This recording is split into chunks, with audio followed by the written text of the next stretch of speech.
नमस्कार मंडळी, जय शिवराय. एक अतिशय सुंदर कन्सेप्ट आहे आमच्याकडे, ज्या कन्सेप्टचा वापर आपण संपूर्ण महाराष्ट्रामध्ये करायचे आहे आणि म्हणजे चांगल्यात चांगल्या गोष्टी कशा करता येतील यासाठी आमचा जो मानस आहे, अंजनी माता शैक्षणिक संस्थेमार्फत आम्ही आमचा जो ग्रुप आहे त्यामार्फत आम्हाला ह्या गोष्टी करायच्या आहेत आणि वाचनालय आपल्याला खास करून आपल्याला निर्माण करायचे आहेत. ॲटलिस्ट 100 तरी वाचनालय केली पाहिजेत, जेणेकरून आमच्या शहापूर तालुक्यामधील मुलं आहेत, विद्यार्थी आहेत, त्यांना काय झालं पाहिजे की त्या गोष्टीचं ज्ञान प्राप्त झालं पाहिजे, त्यांना माहिती पडलं पाहिजे बाहेर गोष्टी काय घडतायत, म्हणजे परदेशामध्ये काही गोष्टी घडतायत ह्या गोष्टींचं त्यांना ज्ञान झालं पाहिजे आणि त्यासाठी वाचनालय असणं अतिशय महत्त्वाची गोष्ट आहे. आणि म्हणूनच आम्ही सुरुवात केली आहे आमच्या स्वतःच्या गावांपासून. जसे की मी माझ्या भिनार या गावी काय केलेलं आहे की एक वाचनालय चालू केलं आहे. त्या वाचनालयामध्ये सर्व प्रकारची पुस्तकं आहेत, अगदी MPSC UPSC ची पुस्तकं सुद्धा ठेवण्यात. जास्तीत जास्त जी पुस्तकं फोकस आहे तर शिक्षणासंबंधित, पण त्या व्यतिरिक्त इतरही नागरिकांना त्या गोष्टीचा उत्सुकता लागावी म्हणून धार्मिक ग्रंथ आणि प्रत्येकाला ज्या ज्या गोष्टीची पुस्तकं आवडतात ती पुस्तकं ठेवण्याचा आम्ही प्रयत्न करत आहोत. आणि यामधनं काय होईल की भरपूर लोक जर बसायला यावी आली तर काय होतं की एक वातावरण तयार होतो आणि त्या वातावरणानुसार काय होतं, लोकांचा इंटरेस्ट वाढतो. मोबाईल वगैरे पाहण्यापेक्षा पुस्तकं वाचायला घेतात तर छान प्रकारे त्यांना डिस्कशन वगैरे होतो. वृद्ध माणसांचा वेळ जो आहे तो इतर गोष्टी करण्यापेक्षा या गोष्टीमध्ये जातो. तर म्हणून आम्ही चालू केल्यात. तर पहिली लायब्ररी भिनार गावी केली आहे, दुसरी लायब्ररी आहे ती साकुर्ली गावचे पोलीस पाटील जगदीश भोईर सर आहेत यांच्या घरी केलेली आहे तात्पुरत्या स्वरूपामध्ये. आणि तिसरी लायब्ररी जी आहे ती आमच्या परिसरामध्ये खूप मोठा असा नाक्यावरती करण्याचा प्लॅनिंग आहे. स्वागत विषय आहेत, त्यांचा व्यवसाय आहे, व्यवसाय असल्यामुळे तिथे येणारे माणसं खूप मोठ्या प्रमाणात आहेत.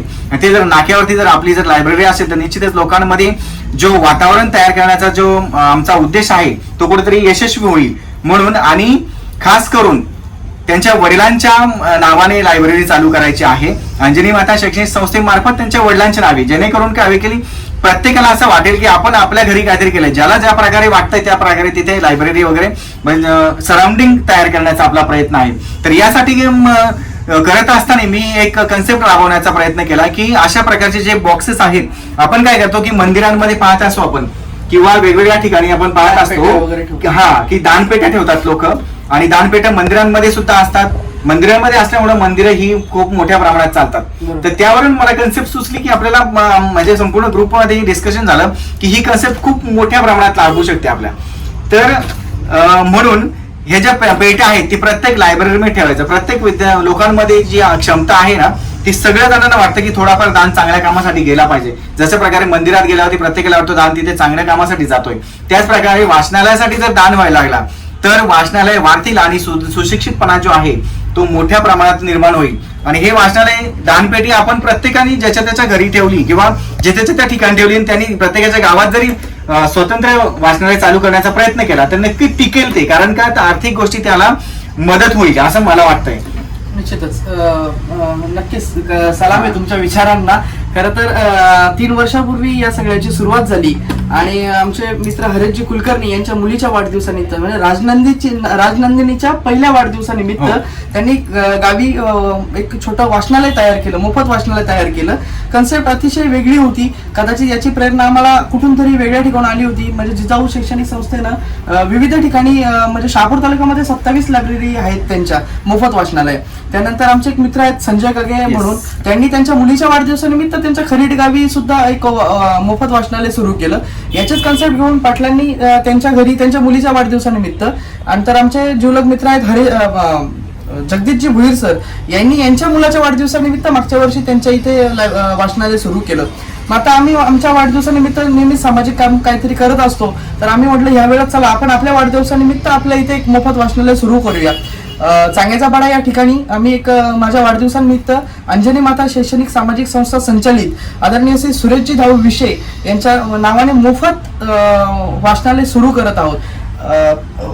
सरांनी जसं सांगितलं की आम्हाला म्हणजे प्रत्येक ठिकाणी आपण पाहतो दानपेटी असते किंवा बऱ्याचशा गुजराती किंवा राजस्थानी लोकांच्या दुकानामध्ये गोमाता गोरक्षणासाठी किंवा हिंदू धर्माच्या संरक्षणासाठी अशा पेट्या ठेवल्या जातात. तर आम्ही म्हटलं की वाचनालयासाठी का होऊ नये. जसं की आम्ही मागच्या वेळेस आपण गुजरातला पाहिलं किंवा केरळमध्ये पाहिलं, तर केरळमध्ये सुद्धा बऱ्याचशा दुकानांमध्ये आम्हाला अशा पेट्या दिसल्या वाचनालयासाठी डोनेशन म्हणून. तर आम्ही म्हटलं आपण ही दुकान आहेत तर आपण त्यामार्फत एक सुरुवात करूया. आम्ही स्वतः याच्यामध्ये रोजचे 10, 20, 50, 100 जे काही असतील ते पैसे टाकत असतो. नंतर जे सुज्ञ ग्राहक आहेत आमचे, जे खूप प्रेमळ आहेत, सपोर्टिव्ह आहेत, ते ग्राहक सुद्धा याच्यात आल्यानंतर 500 रुपये, 50 रुपये, 10 रुपये, ज्याला जसं जमेल तसं टाकत असतो. असं निश्चितच म्हणजे आमचा असा पुढचा मानस आहे की शहापूर तालुक्यामध्ये नव्हे तर निदान ठाणे जिल्ह्यामध्ये, निदान शहापूर तालुक्यामध्ये 100 मोफत वाचनालय आपल्या मित्र परिवाराने सुरू करावी, जेणेकरून ग्रामीण भागातील, अतिदुर्गम भागातील जो वर्ग आहे, जो तरुण वर्ग आहे, जो शिक्षणापासून वंचित आहे किंवा त्यांच्यामध्ये अभ्यासाची गोडी नाहीये, त्यांना वाचनाचं महत्व कळेल आणि वाचनाने ते समृद्ध होतील. खरं तर ही जी गोष्ट आहे तर काय होतं की शिक्षण ग्रामीण भागात घेत असल्यानंतर आपल्याला पुस्तकांची कमतरता भासत असते. मी स्वतः MPSC करायचो तर या गोष्टीची निश्चितच मला जाणीव आहे की 350 रुपयाचं पुस्तक खरेदी करायचं असेल तर थोडा विचार करावा लागतो आणि इतका महाग पुस्तक कसं खरेदी, मग ती पुस्तकं आपण त्यांच्यापर्यंत पोहोचवण्याचा प्रयत्न केला पाहिजे. तर ही जी कन्सेप्ट राबवण्याला घेतली तर खरं तर ना मला असं वाटलं की आपण प्रयत्न करून बघूया, आपण काय करायचं की प्रयत्न करूया. ज्याप्रमाणे मंदिरांमध्ये असतात, ज्याप्रमाणे कोणाच्या दुकानामध्ये गायींच्या संरक्षणासाठी, काही आरोग्यासाठी असतात, तर मला असं वाटतं की आरोग्य आणि वाचनालयांसाठी, शिक्षणासाठी जर आपण जर प्रयत्न केला तर होईल. आणि मी डेमो म्हणून हे चालू करण्याचा प्रयत्न केला आणि मागचे 6 ते 7 महिन्यापूर्वी केलंय. तर आपण पाहू शकता की ह्यामध्ये देणाऱ्या माणसांचे हात भरपूर आहेत, प्रत्येकाला चांगलं वाटत असतं. तर इथे आता स्वागत साहेब तुम्ही आलाय तर तुम्हाला मी दाखवतो की किती छानपैकी अमाऊंट जमलेली आहे. आता यामध्ये काय करत असतो मी की अरे वाव, तर हे आपण पाहू शकतो पूर्ण जो गल्ला आहे, देणाऱ्यांची मानसिकता खूप चांगली असते. जवळजवळ यामध्ये ना 8,500 ते 9,000 रुपये जमलेले आहेत. देण्याची वृत्ती आहे, देणारे आहेत, फक्त घेणारे योग्य असला पाहिजे. इथे काय केलं की खूप पैसे जमले होते तर मी 500-500च्या यामध्ये बऱ्याचशा नोटी ठेवल्या. 500 रुपये सुद्धा बऱ्याच लोकांनी दिलेले आहेत, पण मग ती अमाऊंट गल्ला भरण्यापेक्षा त्याच्यात मी नंतर नोटा टाकून ठेवल्या, तर सुट्टे पैसे घेऊन ते करून ठेवतात. तर खास करून आम्ही आजच्या दिवशी आमचं जे 3रं वाचनालय आहे त्यासाठी ह्या पैशांचा उपयोग करणार आहोत. आम्ही जे पुस्तकं खरेदी करायला चाललो आहेत आम्ही ते ह्या गल्ल्यातून घेणार आहेत आणि त्याच्याविषयी पुस्तकं खरेदी करणार आहेत, जेणेकरून त्याचा जास्तीत जास्त पुस्तक कसं ठेवता येतील आपल्याला, त्याचा आमचा प्रयत्न आहे. आम्ही प्रत्येकाने वर्गणी तर काढलेलीच आहे, पण त्या व्यतिरिक्त अशा प्रकारच्या दानशूर व्यक्ती पण आहेत. सचिन तांबोळी सर आहेत, त्यांनी आम्हाला 5,000 रुपये दिलेले आहेत. इथे जोशी मॅडम आहेत, त्या 5,000 देत आहेत. आमच्या इथे एक प्रतीक भिडे सर आहे, जे आपल्या 2 दिवसापूर्वी शाळेच्या कार्यक्रमात आपली भेट झाली, त्यांनी सुद्धा स्वतःहून सांगितलं का काय मदत लागेल, पुस्तकं लागतील तर मी स्वतः आणून देईल. म्हणजे दानशूर मंडळी आहे, ज्यांना कळतंय वाचनाचं महत्व, ती लोक देण्यासाठी तयार आहेत आपल्याला. खर तर आपल्याला म्हणजे आमचा हे पण उद्देश आहे की आम्हाला पैशाच्या स्वरूपात मदत नाही केली तर अति उत्तम. कोणी येणाऱ्या माणसानी पुस्तकं जर दिली गेल्या 2 वर्षापासून मी माझ्या वाढदिवसानिमित्त टीप लिहितो, कारण खूप सारे लोक घरी येतात भेटायला. 100, 150, 200 लोकांचा एक कार्यक्रम असतो घरी, तर मी त्यांना स्पष्ट टीप देतो की येताना कोणत्याही प्रकारची भेटवस्तू न आणता एक चांगलं पुस्तक आणा, तेच माझ्यासाठी खूप आहे.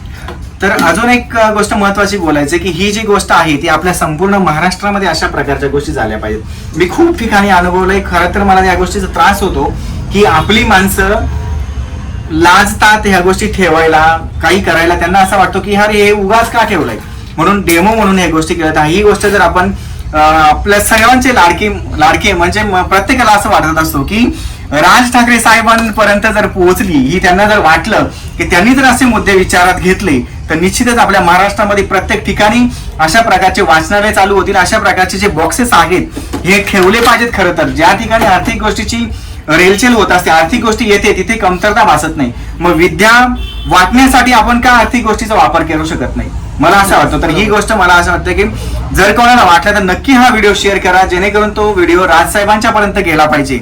मी तर प्रयत्न करणारच आहे की त्यांच्यापर्यंत पोहोचला पाहिजे अशा गोष्टी. हे जे बॉक्सची जी सुविधा आहे, कारण काय असतं की लोक एखाद्या व्यक्तीचा मानत असतील, एखाद्या व्यक्तीला खूप आदर देत असतील तर त्यांचे कन्सेप्ट या खूप मोठ्या प्रमाणात घेतले जातात. म्हणून हा व्हिडिओ माझा विचार की त्यांच्यापर्यंत पोहोचावा, कारण त्यांच्या बोलण्याने महाराष्ट्रामध्ये, आणि मी खूप सारे व्हिडिओ पाहिलेत त्यांचे, की त्यांच्यामध्ये अशी क्रिएटिव्हिटी आहे की काहीतरी वेगळं केलं पाहिजे, काहीतरी वेगळं पाहिजे. प्रत्येक वेळेस काही ना काही वेगळा करण्याचा प्रयत्न असतो, तर निश्चितच ही गोष्ट सुद्धा ते करू शकतील असं मला वाटतंय. म्हणून आपण प्रयत्न करू सर्वांनी की ही गोष्ट आपण त्यांच्यावर पोहोचली पाहिजे. आणि सर्वांना विनंती आहे की ऍटलिस्ट आपापल्या दुकानामध्ये अशा प्रकारचे ठेवा. ज्याला वाटेल तो 2 पैसे देईल, ज्याला नाही वाटेल ते नाही देणार, काही प्रॉब्लेम नाहीये. आणि ज्यांना जे काही पैसे जमतील त्यांनी आपापल्या गावामध्ये आपापल्या वडिलांच्या, आई वडिलांच्या, कोणाचाही जे आदरणीय व्यक्ती असेल त्यांच्या नावाने प्रत्येकाच्या गावामध्ये अशा प्रकारची लायब्ररी चालू करण्याचा प्रयत्न केला तर खूप चांगला होईल, चांगली गोष्ट होईल. अजून महत्वाची गोष्ट सांगायची राहिली की मला आताच माहिती मिळाली की ह्या गोष्टीसाठी वाचण्यासाठी आपण रजिस्ट्रेशन करू शकतो. मंडळ स्थापन केल्यानंतर रजिस्ट्रेशन जर केलं तर त्यासाठी निश्चित अशी अमाऊंट शासन देतंय. तर ते अमाऊंट जर आपण घेण्याचा प्रयत्न केला तर प्रत्येक महिन्यात मला असं वाटतं की 1500 रुपये किंवा 6500 रुपये असे मिळतात. तर ते जर अमाऊंट जर मिळाली तर वाचनालय खूप मोठ्या प्रमाणात वाढतील. स्वागत साहेब, मला खरं वाटतं निश्चित अशी गोष्ट आहे की वाचन ही एकमेव अशी गोष्ट आहे की त्याने काय आता अनेक पिढ्या समृद्ध बनवू शकतात. वाचन हे एकमेव असं वाचन अन्यायाविरुद्ध लढण्यास शिकविणारं एक शस्त्र आहे जे म्हणजे तुफान आहे. त्यामध्ये तुम्हाला शस्त्राचा वापर न करता फक्त बुद्धीने ज्या गोष्टी म्हणजे भगवान श्रीकृष्ण म्हटलं बुद्धी कौशल्य ह्या गोष्टी त्यांच्याकडे वळती जाते. इतर शस्त्रांचा वापर न करता संपूर्ण महाभारत संपलं. महाभारतात ज्यामध्ये शस्त्र न उचलता संपूर्ण गोष्टी केल्या. म्हणजे ज्या माणसाला ज्ञान आहे ती व्यक्ती कुठे कमी पडू शकत नाही, मला असं वाटत होतं. आणि म्हणून हे जे स्लोगन आहे आम्ही जे ठेवलेलं आहे, वाचन हे अन्यायाविरुद्ध लढण्यासाठी शस्त्र म्हणून वापर करता येऊ शकतो. किंवा ह्यात जर तुमच्या सहकार्य जर असेल तर आपल्या सहकार्याने, आपल्यासारख्या महान माणसांच्या सहकार्याने अनेक पिढ्या समृद्ध बनू शकतात. पिढ्यानपिढ्यांचं जे ज्ञान आहे, ती परंपरा जी आहे ती इथून पुढे चालू होऊ शकते.